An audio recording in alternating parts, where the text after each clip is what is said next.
Boa tarde a todos. Olá.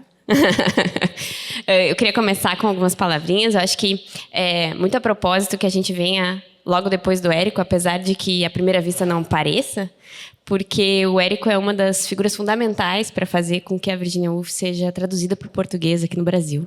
Então, fica aí feito o link entre as duas mesas de hoje, desse início de tarde. Eu queria primeiro agradecer a oportunidade de estar aqui e dizer que eu convidei os rapazes para essa batalha e eles muito gentilmente aceitaram. E a gente está numa festa e, como disse o Gerson, o Capitão Rodrigo já chamou a guerra de festa, né? Então vem uma batalha aí para provar. Enfim, que a gente espera a gente poder se divertir um pouquinho com a obra da Virginia, já que a gente está numa festa, né? Então a gente vai começar pelo professor João Pedro, que vai fazer a sua defesa do seu romance, depois o professor Lucas e finalmente eu. E aí, então, a gente espera que no final vocês tenham as suas opiniões, certo? Vamos lá. Boa tarde, pessoal. Tem problema se eu falar sem microfone? Ah, ok, tá, então. Ok. Então, tem problema sim, então eu vou falar com o microfone, né? Primeiramente, eu gostaria de saudar minha colega Mônica, meu colega Lucas, pelo convite aqui. Eu participei como ouvinte da primeira FLISM e fugi do Rio Grande do Sul por anos, fiquei alguns anos fora, mas o imã da UFSM me puxou, né? Estou aqui e estou muito feliz de participar aqui desse debate, dessa batalha, e queria saudar vocês, todo mundo aqui que está participando, que, da mesma forma como o romance sobre o qual eu vou falar, é a parte central de tudo que está acontecendo, toda essa representação aqui. Então, nesses minutos iniciais, eu vou colocar o tempo, né? Senão vou me perder aqui, né? Um momentinho, vamos ver. Ok. Então, em 15 minutos vou tentar fazer a minha arguição e expor os meus argumentos com a devida vênia, né? De por que o último romance de Virginia Woolf, Entre os Atos, é o melhor romance. E o melhor romance dela, né? Então, eu gostaria de começar puxando um gancho da abertura de ontem. Quem esteve aqui ontem, né? Sim, vocês estiveram ontem aqui, né? Achei. Com a abertura da Ana Maria Gonçalves, né? Então, e ela falou que ela reescreveu o livro Um Defeito de Cor por 19 vezes, se não me falha a memória, né? E ela falou, quem seria quem, afinal, que é um gênio para escrever de uma vez só um romance e está pronto? No caso, Virginia Woolf, Entre os Atos. Ela escreveu esse romance em 1939, 1940, e enviou para a editora aclamou, e logo depois ela cometeu suicídio. Ela não reescreveu, não mexeu, foi o romance basicamente intacto na primeira versão. Isso é uma genialidade absurda, né? E tem um conto da Conceição Evaristo que se chama A Gente Combinamos de Não Morrer, que uma das narradoras vai falar assim, no fim do conto, que escrever é sangrar. E da mesma forma que escrever é sangrar para essa narradora, para Virginia Woolf também foi, né? Então, nesse meu primeiro argumento, que é paraliterário, é para mostrar que ela não conseguiu suportar o peso de escrever uma obra-prima, né? Não conseguiu suportar esse peso de escrever esse último romance que, de certa forma, é uma síntese de toda a obra dela. Enfim. Alguém, por acaso, nunca ouviu falar nesse romance, Entre os Atos? Quem nunca ouviu falar? Pouca gente? Não, mais pessoas, né? Então, eu sei que tem romances mais conhecidos, ela é mais conhecida pela experimentação, de algumas técnicas como fluxo de consciência, e como Mrs. Dalloway, né, que acho que é um dos mais famosos, mas eu diria que nesse romance aqui, ela consegue refinar todas as técnicas dela, todas as técnicas literárias, e colocar de uma forma condensada, né? Tanto é que é um dos romances mais curtos dela, né? Tem uma regra na gastronomia, para quem gosta de MasterChef, né, que vale muito para a literatura também, que é o pessoal vai lá e coloca 36 ingredientes no prato. O pessoal fala assim, não, menos é mais. E aqui, entre os atos, menos é mais. Todos esses dispositivos poéticos que Virginia Woolf ficou conhecida estão aqui de uma forma muito refinada, né? Não a exaustão, nesse romance que fala tanto de uma forma super particular, porque a narrativa dura um dia, quanto de forma universal, porque há dentro dessa narrativa uma peça de teatro para ser encenada que contempla toda a história da Inglaterra e a história da literatura inglesa.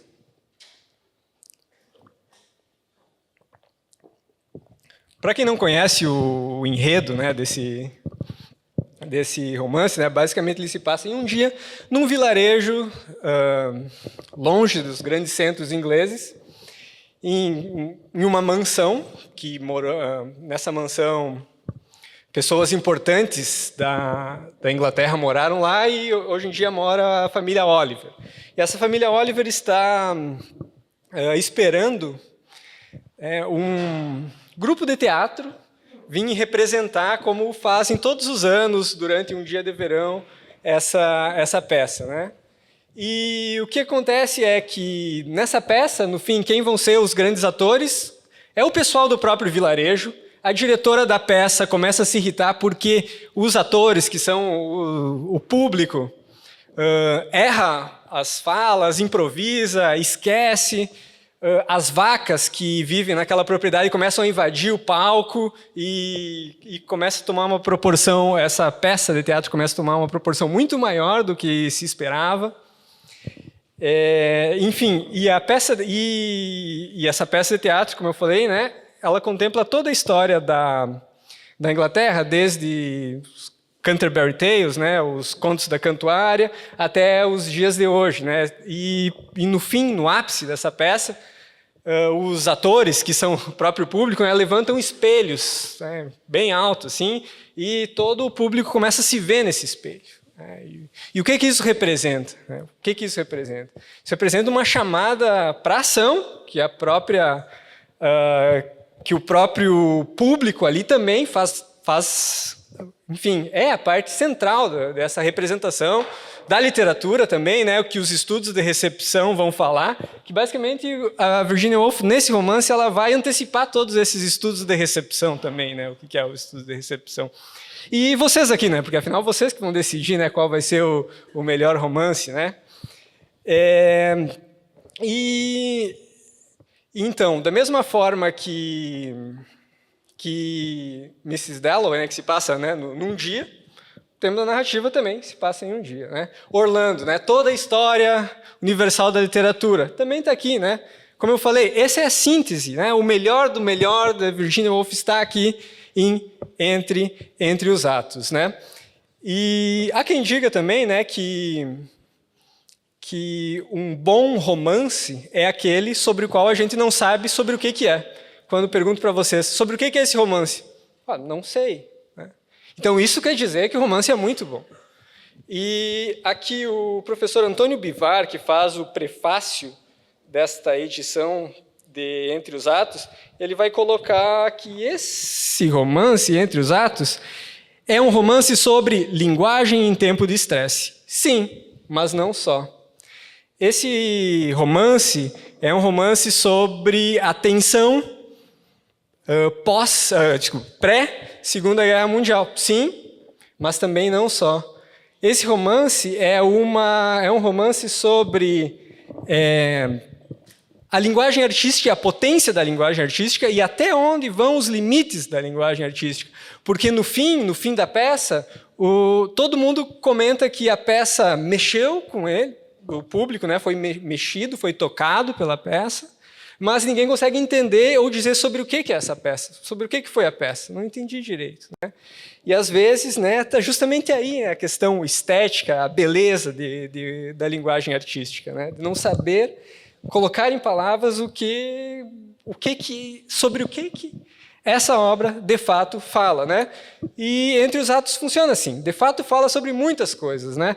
É também sobre identidade? Sim. As personagens desse romance são tratadas por diversos nomes ao longo da narrativa. Então, uma personagem como a senhora Swithin é chamada por Lucy, por Cindy, pela irmã do patrão. Então, toda essa questão da identidade líquida que o Bauman vai falar anos depois, já está aqui nesse romance, Entre os Atos, né? Além do mais, é super interessante perceber que a linguagem teatral não está só na representação teatral. Ela aparece, inclusive, nos personagens preparando o terreno ali para ser feita a peça. Eu vou ler um trecho aqui, que é uma preparação que os moradores dessa mansão, enfim, uma conversa entre os moradores dessa mansão antes da peça, enfim, conversam sobre o cardápio, o menu que vai ter entre os atos dessa peça de teatro, né? Então, eles decidem que vão encomendar um peixe para fazer algo relacionado a, enfim, uma comida com peixe. E o diálogo é o seguinte, né? A nora do patrão dessa casa começa a falar. Estamos mesmo a 100 milhas do mar? Indagou. Só 35, respondeu o sogro, como se estivesse extraído do bolso uma fita métrica e tirasse a medida exata. Parece-me mais, comentou Isa. Do terraço, parece que a terra continua indefinidamente. Houve um tempo em que não existia mar, disse a senhora Swithin. Mar algum entre nós e o continente. Andei lendo sobre isso essa manhã. Houve mastodontes no Strand e mamutes no Piccadilly. No tempo em que éramos selvagens, disse Isa. Então lembrou-se. Seu dentista contara-lhe certa vez que os selvagens sabiam executar operações muito habilidosas do cérebro e até usavam dentaduras postiças, dissera ela. As dentaduras foram inventadas no tempo dos faraós, conforme ela pensava tê-lo ouvido dizer. Pelo menos foi o que meu dentista disse, concluiu. A qual deles você vai agora? Perguntou a senhora Swithin.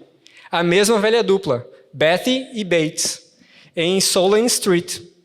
E o Sr. Betty lhe contou que no tempo dos faraós se usavam dentaduras postiças? Perguntou a senhora Swithin. Betty? Não, Betty não.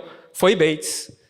Então, isso aí poderia muito bem estar em uma peça de Samuel Beckett do gênero teatro do absurdo, né?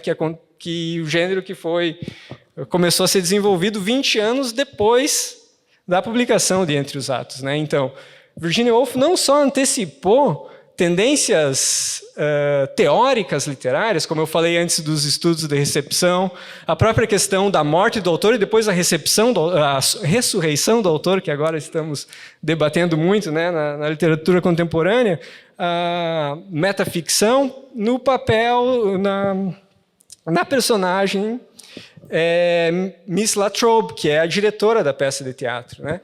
Então, eu acho que todas essas escolhas estéticas que Virginia Woolf usa, né, em Entre os Atos, de certa forma, visionário, né, nesse romance que ela escreveu no fim da vida dela.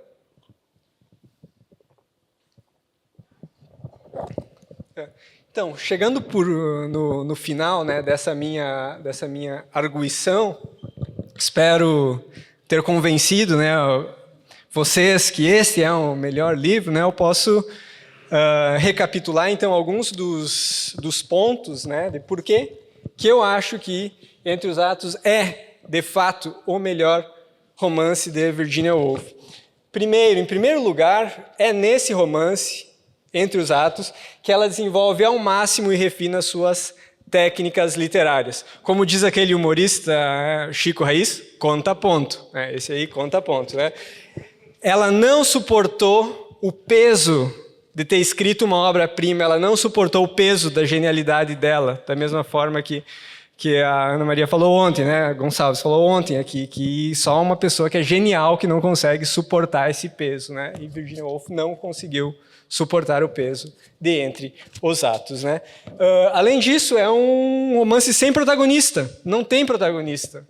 O foco narrativo muda toda hora nessa narrativa, em que nós não temos divisão de capítulo, nós temos uma mistura entre todos os gêneros, os 3 principais gêneros literários, né, que a gente tem: lírico, narrativo e dramático. Todos estão ali caminhando juntos, né?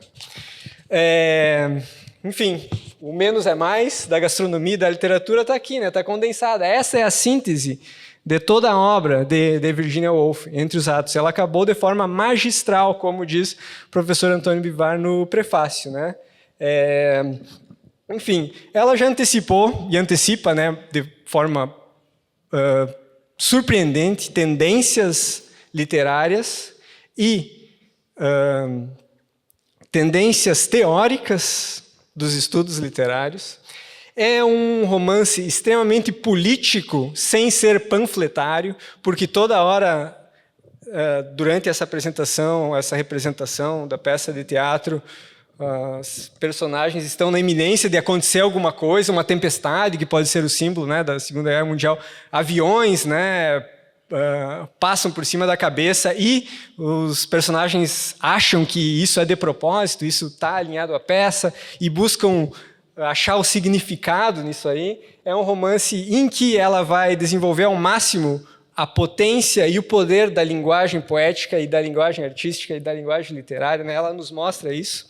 E eu acho que o principal argumento, né, de por que esse é o melhor romance, é essa chamada para a ação de quem está assistindo, de quem está lendo.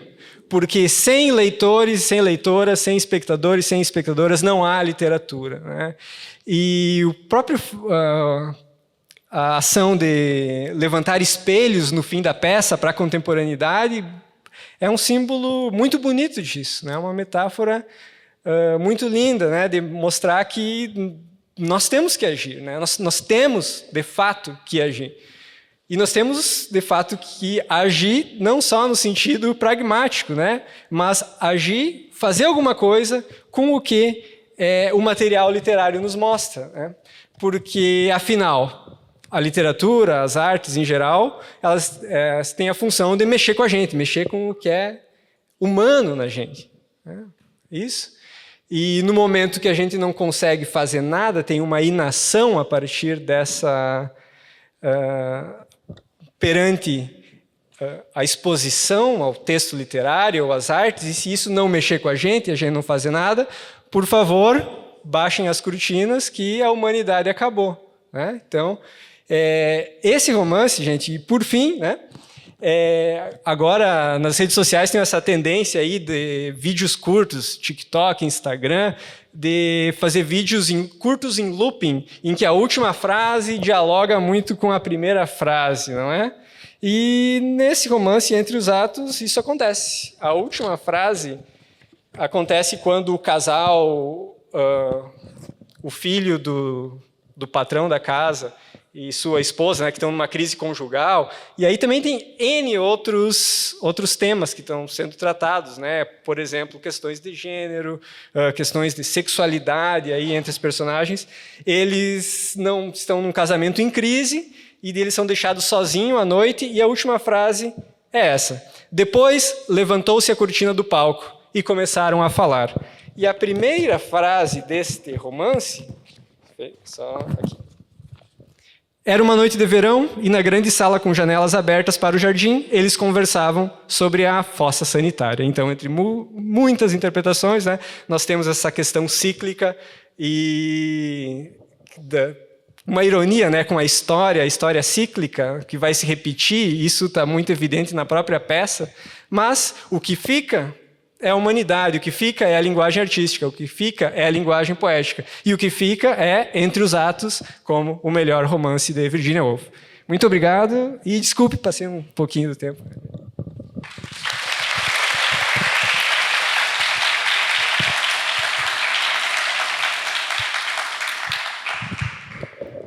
Muito bem, muito bem. Boa tarde. Boa tarde. É até um pecado, assim, né, batalhar com esses dois professores tão queridos, né? Mas, enfim, temos aí o nosso compromisso hoje. Fico muito feliz de voltar agora à FLISM, né? Nós tivemos aí o ano passado, um ano bastante complicado, você sabe muito bem. E esse ano nós retornamos com tudo. Estamos muito felizes aqui em poder celebrar também Mrs. Dalloway, que eu imagino que vocês saibam, nesse ano de 2025 completa 100 anos. Então nós estamos aqui em comemoração e eu acho que só por isso já saiu na frente, né? Nós temos aí que comemorar, né? Clarissa Dalloway completa seus 100 anos e 100 anos também de um dos inícios mais conhecidos da história da literatura ocidental, que nos diz assim, né? Mrs. Dalloway disse que ela mesma ia comprar as flores. Ou talvez no original, que eu acho que vocês conhecem melhor, né? I can buy myself flowers. É isso aí? Parecido, né? Algo mais ou menos assim. Mas enfim, gente, né?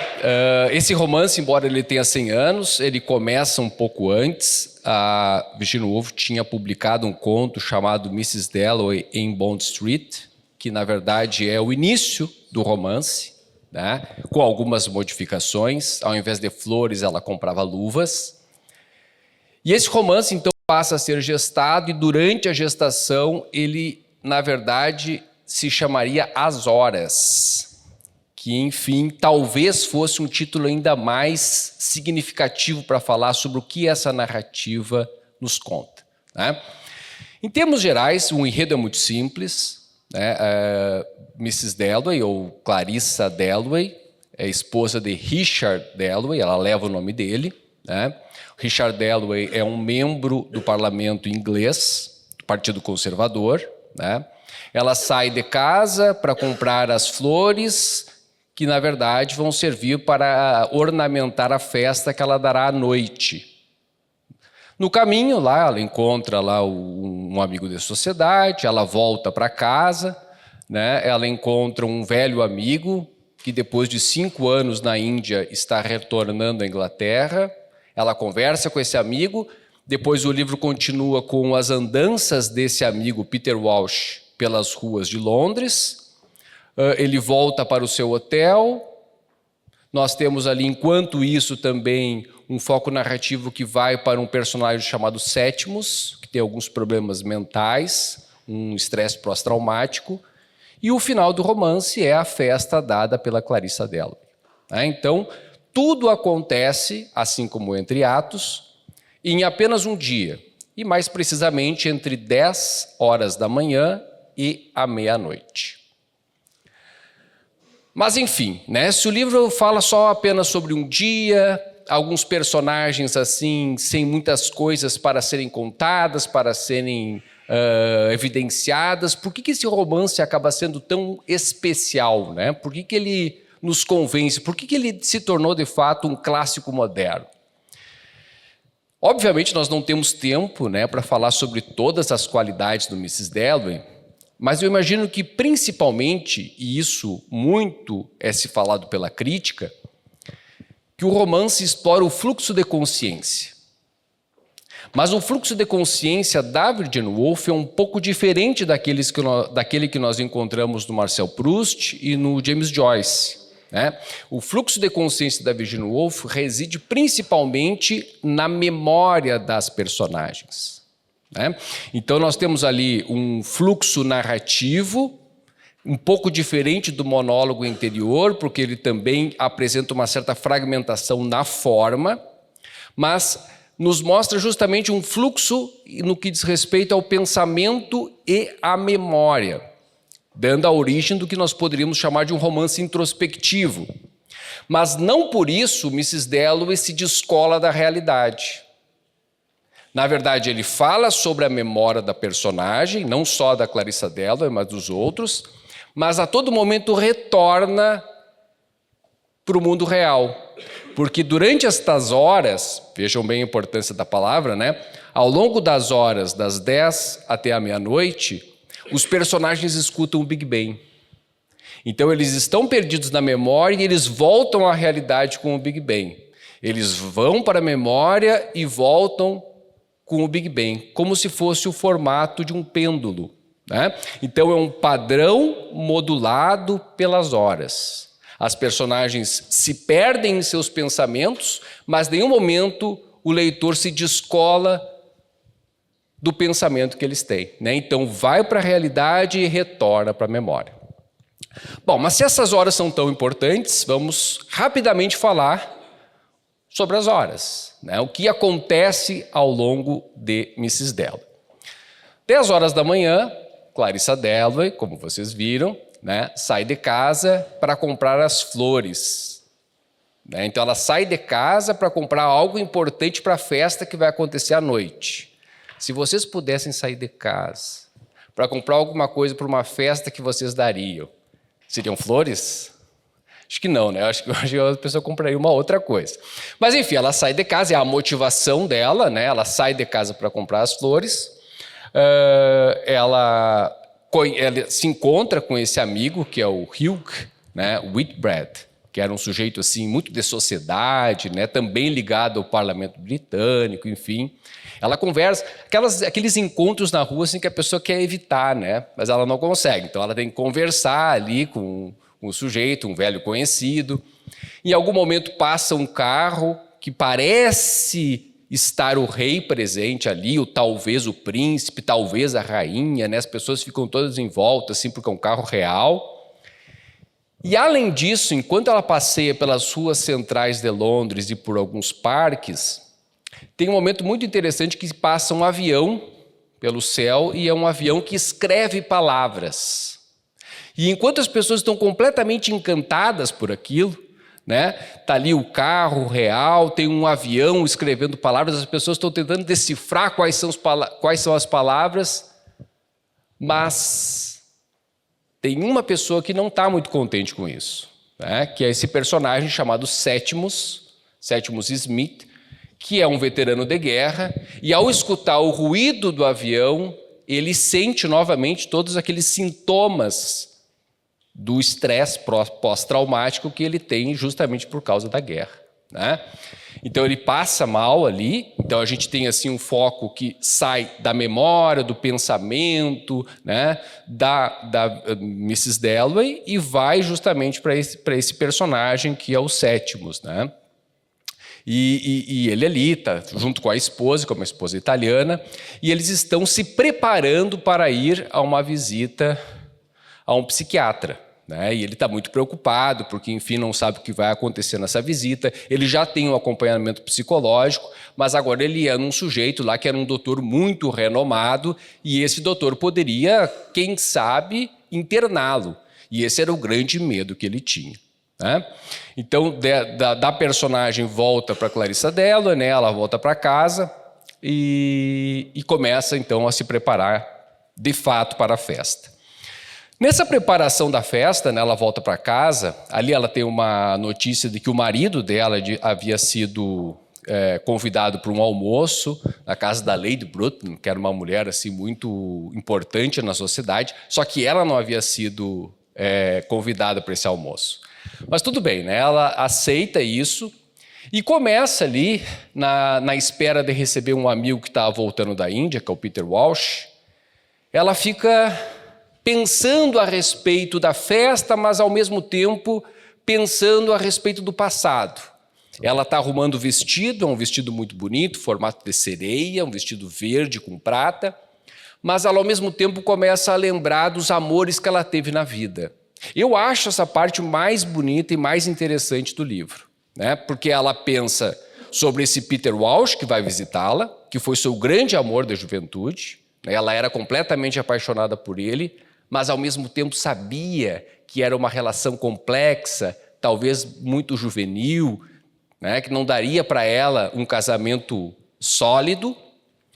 O Richard Dalloway, que no final das contas foi com quem ela se casou, que era, ao contrário do Peter Walsh, um sujeito consistente, um sujeito seguro, né, um sujeito que, enfim, pudesse gerar uma família, e essa foi a escolha que ela fez.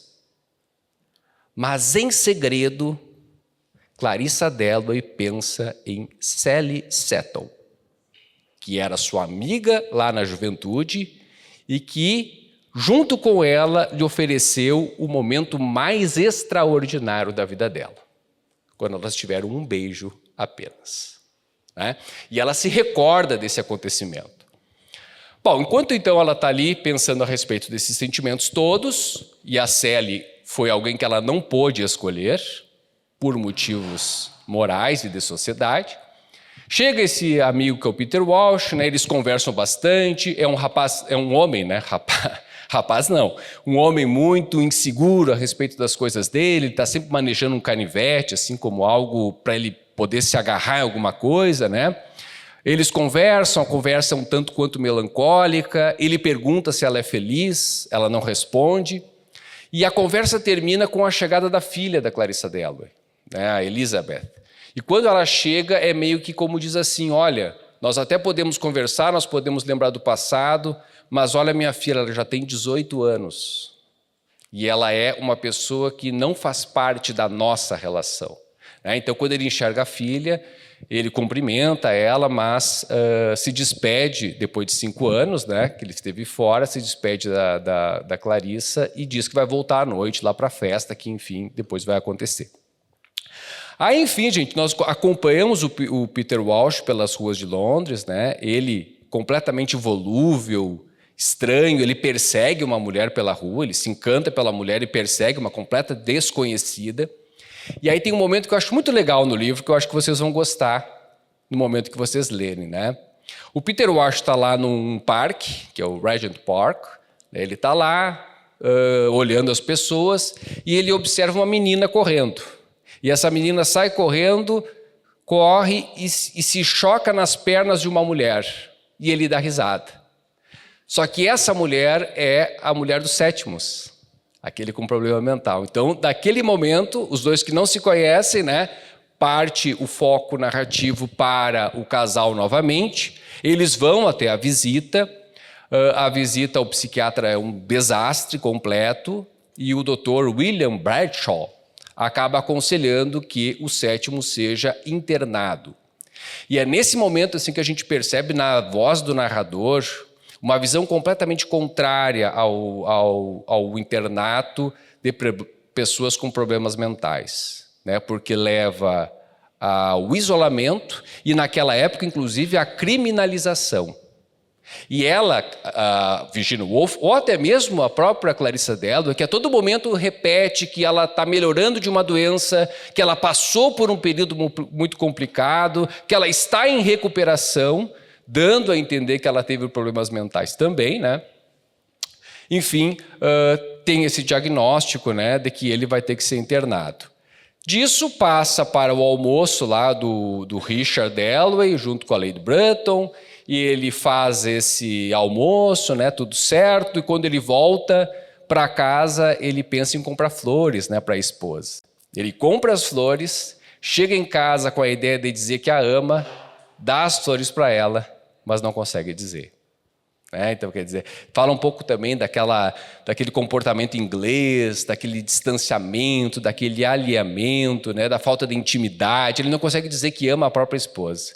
Ele faz no gesto, né, mas não consegue falar em palavras, não consegue verbalizar isso.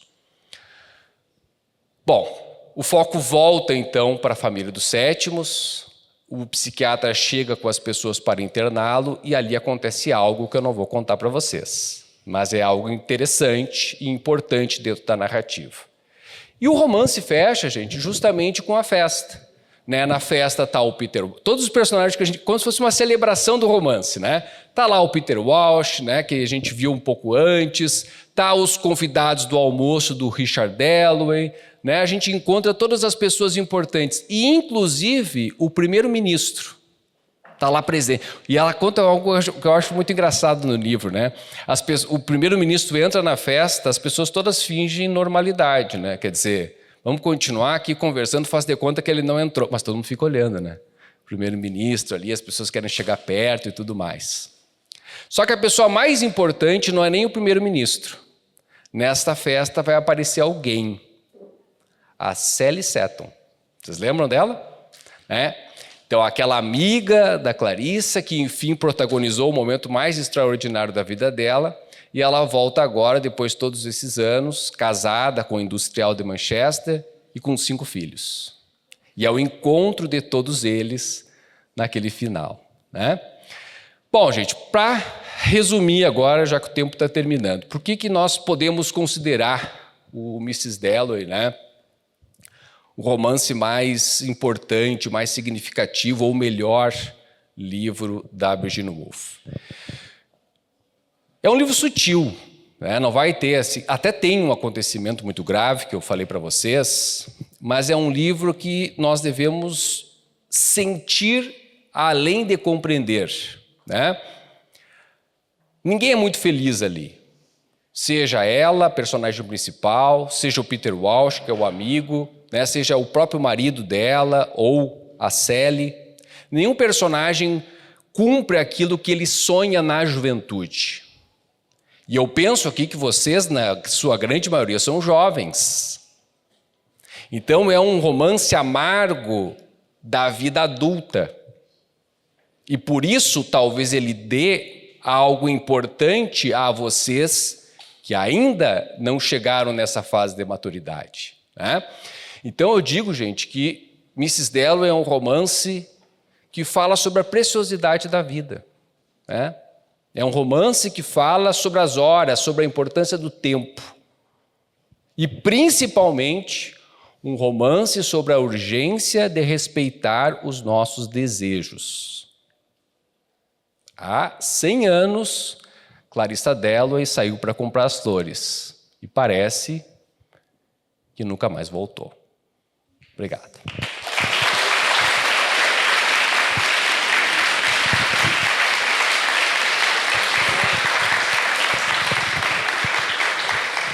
Vocês viram que eu convidei eles e agora a saia justa que eu me coloquei aqui foi boa, né? Acho que eu vou para aquele lado ali. Bom, eu escolhi O Azarão. Ninguém imaginava que quando a gente vai falar de Virginia Woolf, alguém vai escolher dizer que o melhor romance que ela escreveu foi Flush. Mas eu vou dizer. E vou dizer o porquê. Certo? Eu acho que a primeira coisa que me marca quando... Porque Flush é o meu romance preferido da Virginia Woolf, por isso que eu vou defendê-lo aqui. E a primeira coisa que me marca quando a gente olha para ele é uma certa impressão de insólito que dá a gente olhar o nome na capa, Virginia Woolf, e a foto de um cachorro.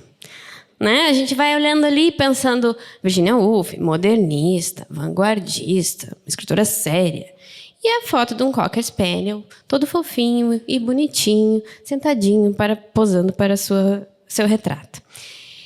E eu acho que é isso que me interessa nesse romance. Ele é um romance despretensioso, né? Ele é um romance que parece sobre algo muito simplório, muito comum, e, na verdade, ele esconde algumas profundezas, né? E eu acho que isso vai aparecendo já, de certa maneira, já no título, né? O título Flush, uma biografia, já nos coloca num lugar de pensar, como assim uma biografia sobre um cachorro? Né? Será que a gente pode escrever a história da vida de um cachorro? Será que existe material literário para a gente poder desenvolver isso ao longo de um livro? Os fãs, pais de pets aqui, vão dizer que sim, né? E a Virginia Woolf vai usar desse subterfúgio para, de certo modo, aproveitar um deslocamento do olhar que muito lhe interessa, né? Então, a superfície narrativa vai ser deslocada para um lugar que é um lugar, de certo modo, muito restrito de observação da realidade, mas também muito inovador e também bastante privilegiado, porque reenquadra a matéria do real para a gente poder olhar para ela de uma sensibilidade nova, né? Então, já esse lugar já nos coloca, como leitores, numa posição diferente, né? Em segundo lugar, eu acho que a gente pode pensar sobre como ela constrói esse narrador que vai contar a biografia do Flush. Então, eu queria ler a primeira frase do romance, e aí eu quero saber se alguém escuta algum eco nessa frase. O romance começa assim, ó. É fato, universalmente admitido, que a família da qual o tema desta biografia reivindica a descendência vem de tempos muito longínquos. Alguém ouviu algum eco aí? Eu ouvi. Eu ouvi a Jane Austen dizendo, oi. Não é mesmo? Para quem não conhece a Jane Austen, o romance Orgulho e Preconceito começa assim. It is a truth universally acknowledged that a single man in possession of a good fortune must be in want of a wife. Né? Uma verdade universalmente reconhecida que um jovem rico, um jovem que tem uma boa fortuna, deve estar à procura de uma esposa. O que é esta frase da Jane Austen? É a pepita de ironia que resume todo o Orgulho e Preconceito. De certo modo, o narrador da Virginia Woolf em Flush faz essa mesma construção, né? Ele resume na primeira frase, a partir do recurso da ironia, toda a história. A gente imagina que essa descendência venha de muito tempo, mas como assim isso é um fato universalmente admitido? Quem admite? Quem é esse universal? Então, ela já coloca no início essa voz irônica que vai nos contar sobre a descendência de uma família de cachorros, né? Para pensar como que esse universal é construído. Quem pode dizer o que é ou o que não é universal, né? E aí, então, ela vai nos contar a história da família do Flush. E eu vou ler, porque eu acho que é importante a gente ouvir a voz da Virginia Woolf um pouquinho também. E aí eu quero que vocês percebam o modo irônico, como ela usa a ironia nesse primeiro momento, né? Então ela vai dizer assim, muito antes de os Howards, os Cavendishes ou os Russells terem se erguido acima da simples plebe dos Smith, Jones e Tompkins, a família Spaniel era uma família distinta e à parte. E à medida que os séculos avançavam, ramos menores se separavam do tronco principal. Aos poucos, à medida que a história inglesa seguia seu curso, surgiram ao menos 7 famílias famosas de Spaniel. E ela vai nomear as 7 que eu vou pular. Todas derivadas do Spaniel original das eras pré-históricas, mas exibindo características distintas e, portanto, reivindicando, sem dúvida, privilégios igualmente distintos. Que havia uma aristocracia canina na época em que a rainha Elizabeth ocupava o trono, comprova o testemunho de Sir Philip Sidney. Galgos, Spaniels e Sabujos, observa ele, dos quais os primeiros parecem ser os lords, os segundos, os fidalgos, e os últimos, os fidalgotes da aristocracia canina, escreve ele na Arcádia. Mas, se somos levados, assim, a supor que os Spaniels seguiram o exemplo humano e olhavam os galgos como seus superiores e classificavam os sabujos como situados abaixo deles, temos de admitir que sua aristocracia estava baseada em razões melhores que a nossa. Essa, ao menos, deve ser a conclusão de qualquer um que estude as leis do Clube Spaniel. Está claramente estabelecido por essa augusta corporação em que consistem os vícios de um Spaniel e em que consistem suas virtudes. Olhos claros, por exemplo, são indesejáveis. Orelhas curvadas são pior ainda. Ter nascido com um nariz claro ou topete não é nada menos do que fatal. Os méritos do Spaniel também são claramente definidos. E aí ela vai dizer, né, quais são os méritos dos Spaniels. E aí ela termina esse trecho dizendo assim, os juízes estabelecem assim a lei, e ao estabelecerem a lei, impõem penalidades e privilégios que garantem que essa lei seja obedecida.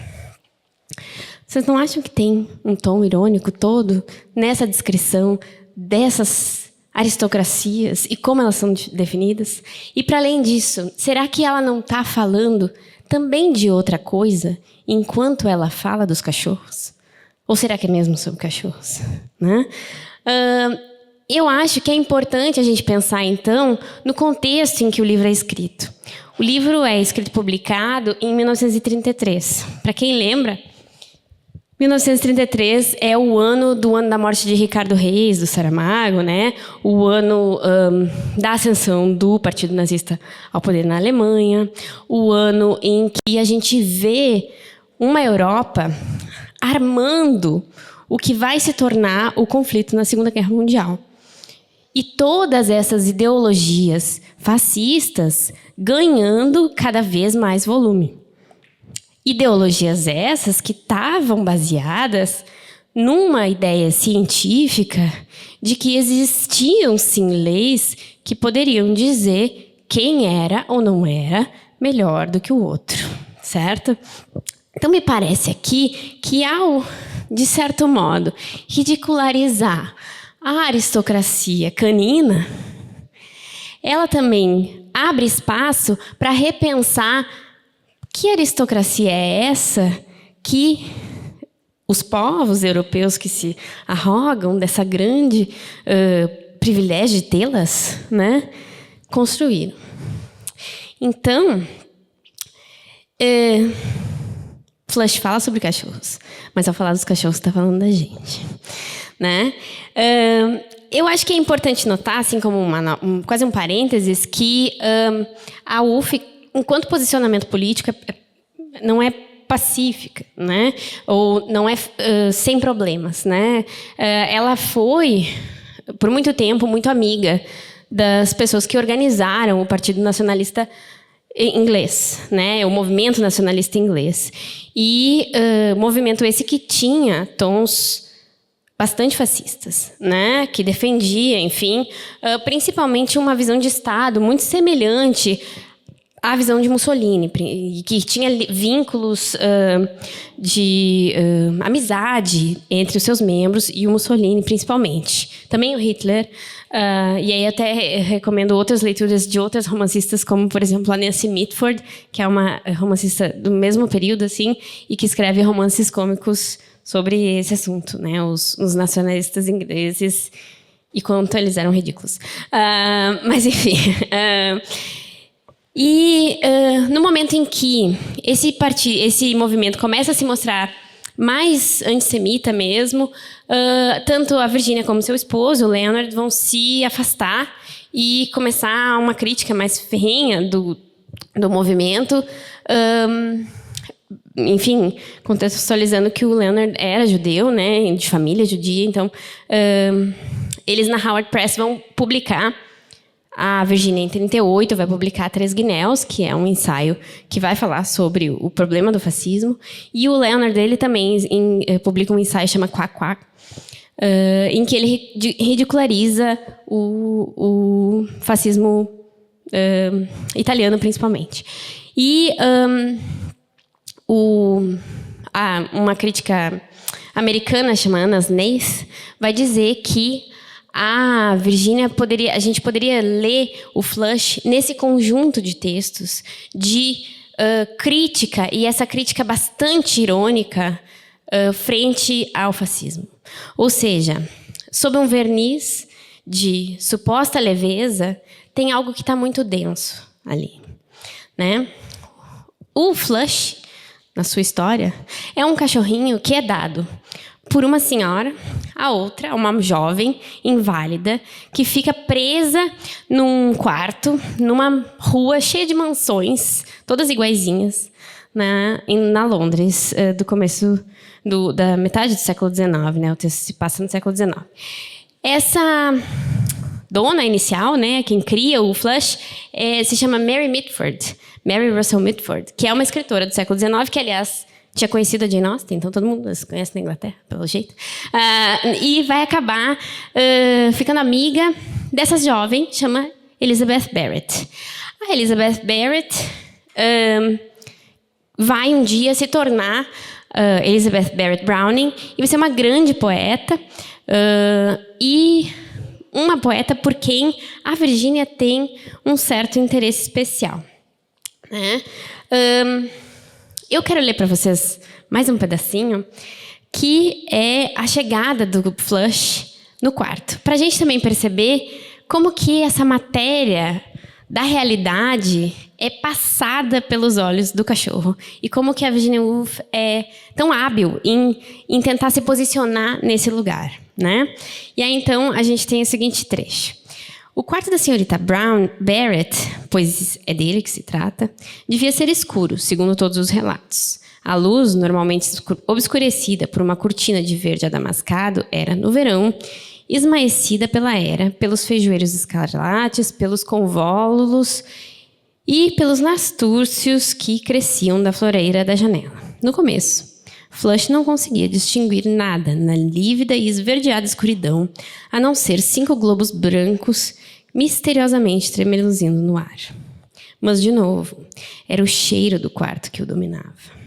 Apenas um estudioso que entra descendo passo a passo num mausoléu e percebe que está no interior de uma cripta incrustada de fungo, úmida e bolorenta, recendendo a cheiros acres de decomposição e decrepitude, enquanto bustos despedaçados de mármore reluzem no meio das trevas e tudo é debilmente visto à luz da pequena e oscilante lamparina que ele segura e mergulha e vira para o lado, dando uma olhada aqui, ora ali. Apenas as sensações de tal explorador nos soterrados jazigos de uma cidade arruinada podem ser comparadas ao tumulto de emoções que inundavam os nervos de Flush ao se ver pela primeira vez no quarto de dormir de uma inválida na Wimpole Street e sentir o cheiro de água de colônia. É um mergulho uma tentativa de mergulho na consciência de um cachorro que é uma consciência não verbal, né? E aí, então, como traduzir isso verbalmente, né? É um desafio. Mas é também um novo olhar para essa figura dessa inválida, que é também uma escritora conhecida. Ou seja, Flush não é só um romance ficcional de figuras ficcionais, mas é a reconstrução romanceada da biografia de uma escritora, que é de muito interesse para Virginia Woolf, porque é uma escritora que vai ser muito comentada mais pela sua vida do que pela sua obra, né? Porque, enfim, a Elizabeth Barrett Browning tem especulações sobre ela ter tido um caso incestuoso com o próprio pai, que depois ela foge para ir morar com o Robert Browning. Então, ela tem uma vida meio atribulada. E eu acho que também pode ser um jeito da Virginia Woolf vencer o certo pudor dela mesma se interessar pela vida dessa escritora. Mas então ela disse, não vou contar a vida dela, então, né, vou contar a vida do cachorro, que daí parece que eu estou fazendo uma coisa nova. Então ela escolhe falar do Flush, né? E aí então ela vai acompanhando a vida dessa família, né, enquanto eles vão se formando, a corte do Robert Browning com relação a Elizabeth e, posteriormente, a viagem deles para a Itália. Teria muitos temas para a gente ver no Flush, né? Primeiro, esse jogo de percepções que o ponto de vista canino oferece, as relações interclasse que vão aparecendo no romance, principalmente a partir da figura da empregada da Elizabeth Barrett Browning, que é tão rebaixada que o Flush merece toda uma biografia. A empregada, que é uma pessoa, tem uma nota de rodapé. Então, essa relação, como é que ela é posta dentro do romance, também via essa linha irônica que a Virginia Woolf escolhe para narrar esse texto. A exploração da geografia social do século XIX, né? Então, o século do Dickens, lá, com as suas grandes periferias, né? E essa mistura de ricos e pobres, e como isso acontece dentro da Londres do XIX, a relação entre gêneros, da Elizabeth Barrett Browning e o pai e o marido, o contraste entre a Inglaterra e a Itália, porque eles vão para a Itália, e é na Itália que eles se libertam das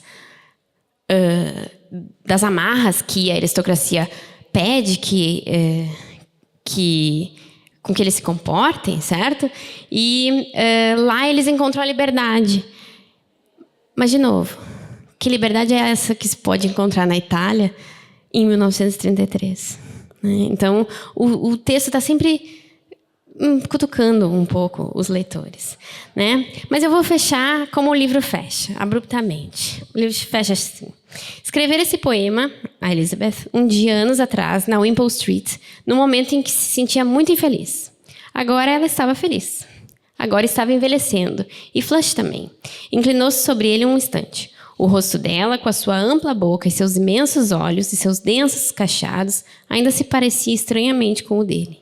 Distintos e, contudo, feitos do mesmo molde, cada um deles talvez completasse o que ainda estava dormente no outro. Mas ela era uma mulher. Ele era um cão. A senhora Browning continuou a ler. Então, olhou de novo para Flush, mas ele não olhou para ela. Uma extraordinária mudança operara-se nele. Flush, gritou ela, mas ele ficou em silêncio. Ele fora um dia vivo, agora estava morto. Era tudo. Muito obrigada.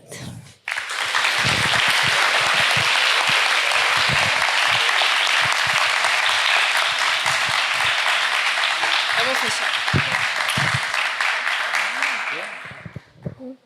Bom, então, fizemos as nossas defesas. Agora, como estamos de tempo? Acabamos o tempo. Então, então, a gente iria abrir para perguntas, mas não vai dar tempo. Então, a gente se oferece aí para a gente...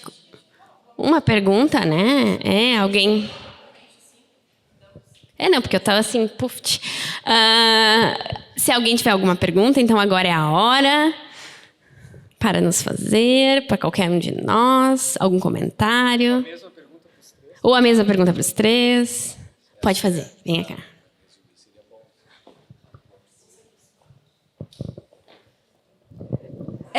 Olá, eu sou Isadora. Eu sou da Letras em Inglês, aqui da UFSM.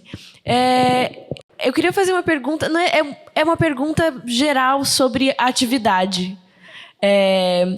Porque eu estava conversando aqui com a minha amiga sobre como eu gostaria de fazer isso, só que com o Vonnegut. Sabe, um debate, assim, de quais são os melhores do Vonnegut, qual é o melhor, né? Só que eu pensei, que desafio insuperável. Não só tomar essa decisão, mas em português. Então, eu queria saber o que vocês pensam sobre isso, assim, sobre discutir Virgínia em português e ler Virgínia em português, e assim, em comparação... Sabe, eu não sei bem como formular minha pergunta, mas é por aí.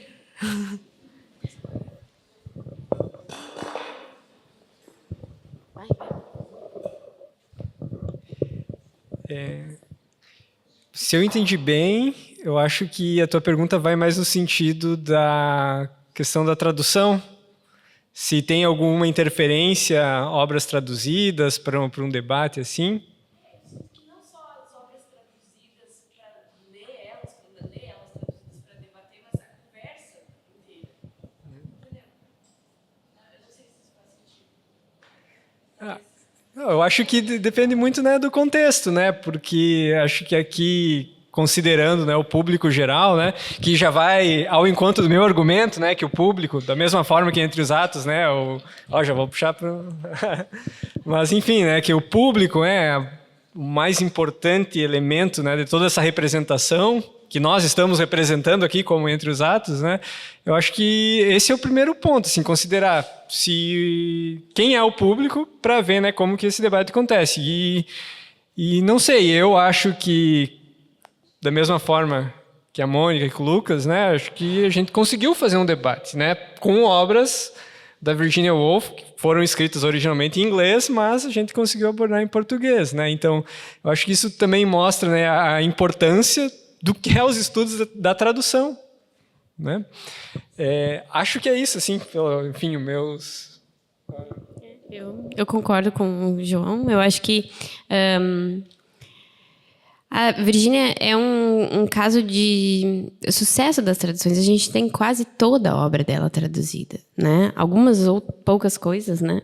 Não traduzidas. Porém, é um material que já está incorporado, eu acho, na nossa cultura enquanto, vamos dizer assim, repertório de leitura. né? A Mrs. Dalloway, as personagens do Entre os Atos, até mesmo o Flush, eles já fazem parte também dos nossos livros que podem ser lidos, porque já são traduzidos há tantos anos e já são lidos por tantos leitores, né? Então, eu acho que, de certo modo, não sei se o Silvio está perguntando assim, será que a gente tem permissão de fazer isso? A gente tem permissão de fazer isso, né? A gente, como leitores brasileiros, em tradução, a gente pode discutir Virginia Woolf ou Vonnegut ou Dickens ou quem seja, né? Sim. E ainda mais porque é traduzido, porque a gente pode comparar as traduções, porque a gente pode ver como que elas se refazem em outra língua, né? E eu acho que isso também é um elemento interessante.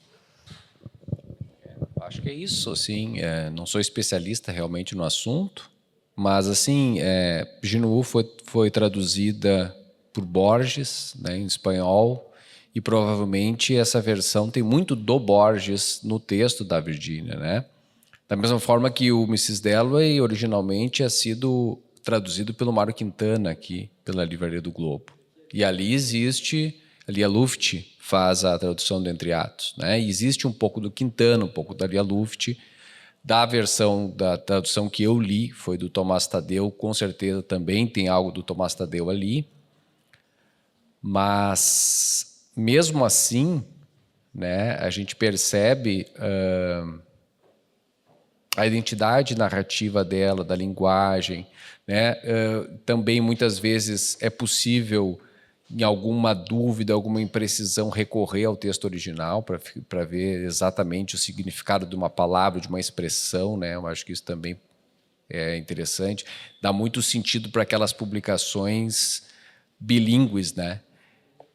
Que muitas vezes são comuns, principalmente na poesia, porque aí o papo é um pouco mais complexo, né? Mas eu acho que sim, a gente consegue perceber ali a literatura dela mesmo, apesar de ser atravessada, evidentemente, né, pelo olhar do tradutor. Mas que bom que ela está traduzida, né, e que pode contar com um maior número de leitores aqui no Brasil também. É isso? Fechamos? Kathleen? Estamos avançados, né? Vamos lá, então.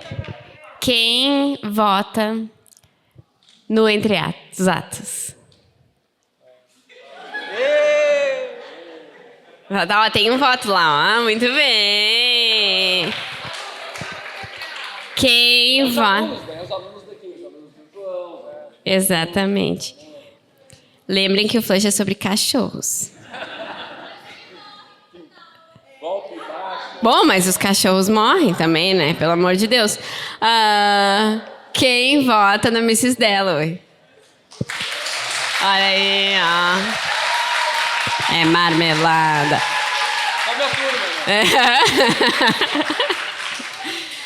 Quem vota no Flush? Eu acho que, assim, todos votamos na Virginia Woolf, é o que importa. Muito obrigada, pessoal.